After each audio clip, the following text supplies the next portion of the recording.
Nakita ko ang mag-anak na nakatira sa isang batong bahay.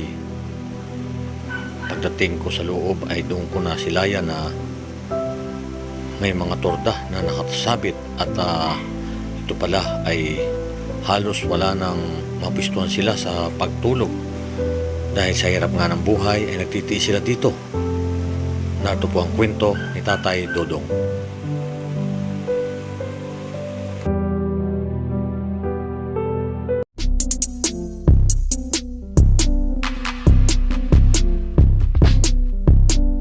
Magandang umaga po. Narito tayo ngayon sa bahay ni Dodong. Ngayon po ay bibili ko siya ng pandesal para sa mga anak dahil alam ko papasok yun, maaga pa lang. Ay, magandang umaga, ma'am. Bibili po ako ng pandesal. Pwede makabili pandesal? Pabili nga ako. Halagang 50. Binilan po natin ang pandesal dito po rin sa ating kababayan. Pa po yung mag-asawa na lagi ko rin nakikita dito. Ayan, magandang umaga po narito. Ngayon tayo kina Dudong. Yung pong, meron pong nag-ano po sa akin na gusto po nila na matulungan din to kahit paano po ay mapigyan natin ng kaunting tulong. At ito po yung bahay nila. Ayun, sira-sira po. Ito po ay hindi po sa kanila. Sa magulang po niya ito. At ngayon nga po ay kakausapin natin si Dodong. Ay, magandang umaga po. Saan pupunta yan? Ay, ito may dala ho akong pandesal dito. Hindi, sige po. Tanggapin po ninyo. Ano kayo? Kamusta? Ay, okay lang. Anong pangalan na rin? Larne. Papasok na sila. Opo. Sige, buti at least mabot ako. Ari po ay sige. si Ronel. Ronel. Sige. Pasok na po si Sige. Face mask pala. Kasi nga ba, maganda may face na. Mag-face mask. Ito. Sabi lang sila na ganito. Ano sa'yo? Ling yung face mask, Neng. Ay, sino yun?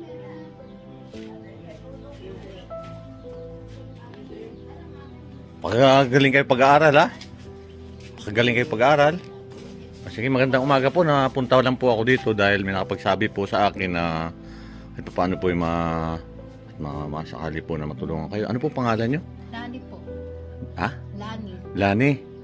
Asawa po niya? Opo. Asawa po ninyo? Ano pangalan po ninyo? Ronilo. Ronilo. Martinez.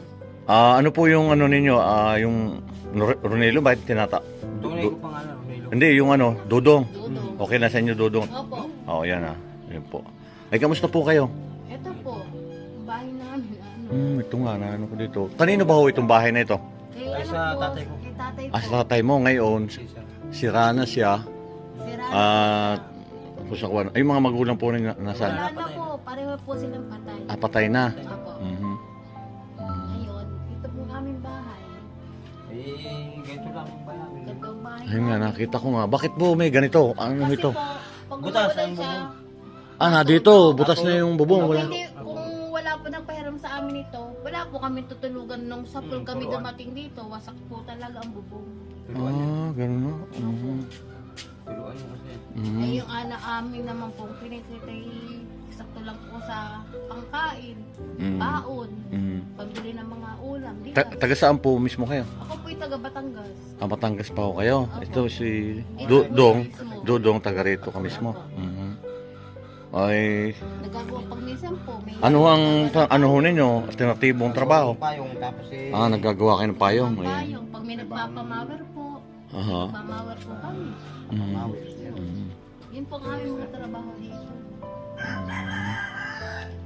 Yun nga po lang, gusto ko lang po na nabanggit nga po lang isa nating dito. Kaya, kamusta yung mga kapatid mo? Kamusta naman? ay wala na kami doon.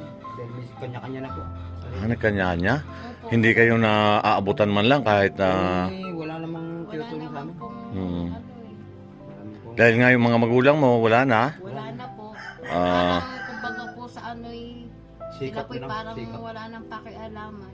Ganon. Bakit Kaya naman sabi ganon? ko nga din magsikap na lang tayo kung ano Oo. ang trabaho na rito. yun ang ating gagawin para may pang-ano tayo sa ating mga anak. Pagtustos.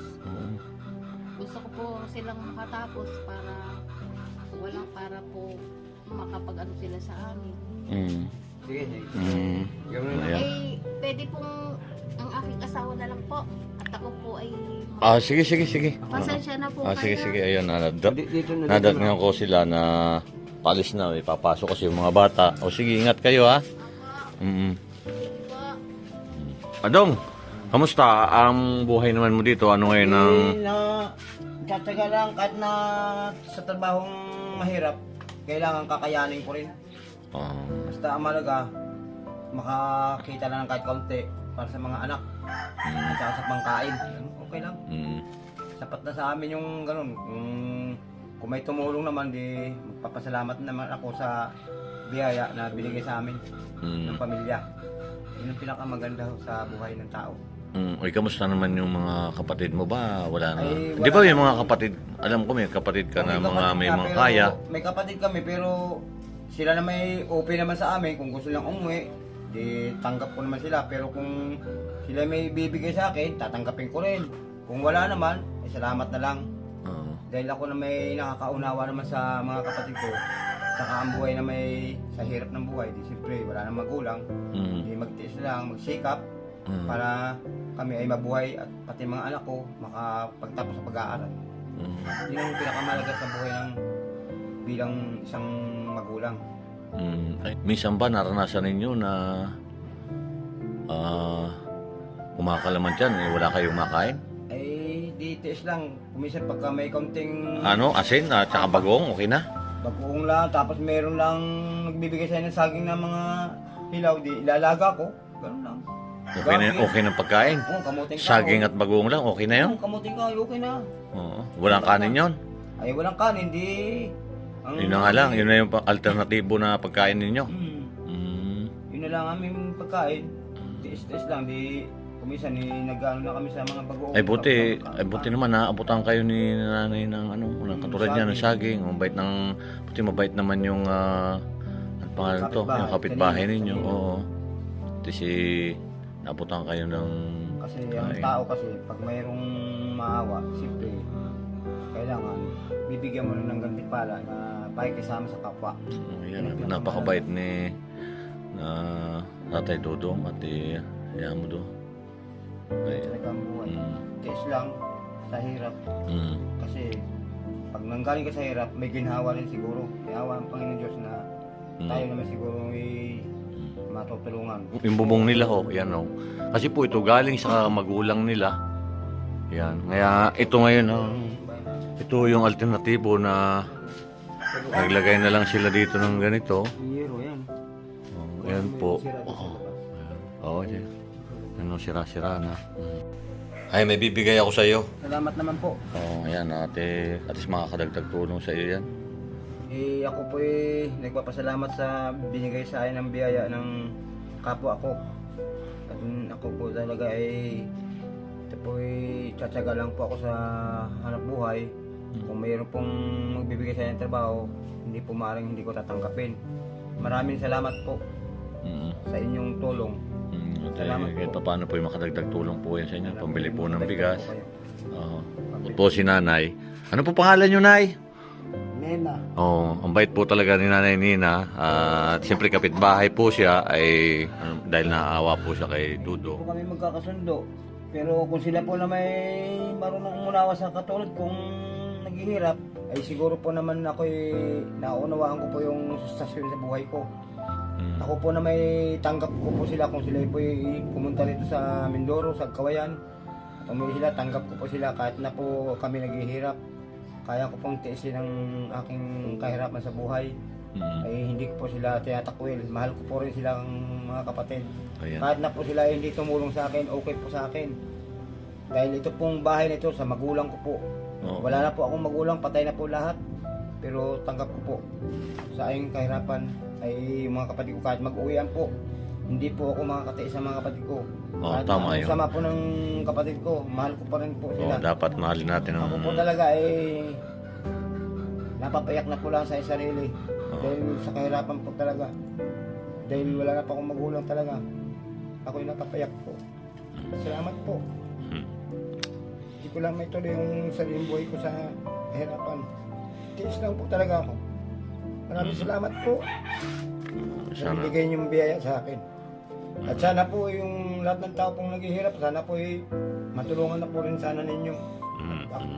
Ayan mo at yung mga kapatid mo, ay malay mo, mag-umuwi sila dito. Tama yun, magmahalang kayo. Huwag kayo kahit na may kaunting alitan, ay anuhin mo rin ikaw yung pakumbaba pa rin. Ganun dapat. Ikaw ba yung panganay? Panganay po ako sa lalaki. Panganay ka? Oo. Yung babae po namin nasa panganay, nasa Kirby po sa Quezon City. Oo. Ay wala po rin yun. Oo. Minsan may karamdaman po rin, may edad na po rin yun. Ay, okay lang yan. At Okay least naman po sa akin. lahat ng mga sa mga magulang, mahalin natin yung magulang natin. Ngayon, wala ka ng magulang. Namatay na. At ito, buti nga may bahay na napundar yung magulang mo na ganito. Paano ay dito ka na, ito yung pinaka sinisilungan mo ngayon. No? Kaya lang, ay di yan nga. Wala pa po kami Butas. Oo. sa mamatay na magulang. Sana may magpaabot ng tulong dito sa atin. Dito po rin to sa Barangay Agkawayan. Dito po sa Municipal ng Look. At sana ay matulungan natin si Dudong. Sa gusto pong magpaabot ng pagmamahal kay Dudong, mag-message lang po kayo sa aking Facebook page. Tito STV, maraming salamat po. Salamat po. Ayan, alis na ako ha. Maraming salamat ha. Ingat lagi dito. Maraming salamat po sa walang sawa niyong pagsubaybay sa aking YouTube channel, sa mga viewers, sponsor, at ganoon po sa ating mga subscriber na patuloy na sumusuporta. Shout out po kay Ma'am Henrita ng Australia at kay Ma'am Marilu Kahiro ng Japan. Maraming salamat po at ingat po lagi tayo saan man po tayo naroon. God bless po sa inyo. May lakad ulit kayong dalawa? Yun yung kasama na naman yung mag-asawa para trabaho, maghanap buhay. Sige. Sige, at iingat po kayo, ha? Sige po. Okay.